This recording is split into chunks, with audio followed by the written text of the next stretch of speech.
लिंग मुद्रा को करने के लिए पहले किसी शांत जगह पे बैठ जाएं, जहाँ पे आपको कोई तंग न करे। फिर आप सिद्धासन या पद्मासन में बैठ जाएं। फिर अपनी दोनों आँखों को बंद कर लें। इस दौरान अपनी सांसों पर ध्यान केंद्रित करें। इसके बाद अपने बाएं हाथ को पेट के पास लाएं और उस पर दाएं हाथ को मुट्ठी बनाकर रखें। इसके बाद अपने अंगूठे को एकदम सीधा रखें।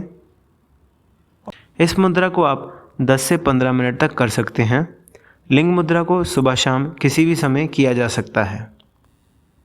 और ऐसी योग मुद्राओं के लिए चैनल को सब्सक्राइब करना ना भूलें।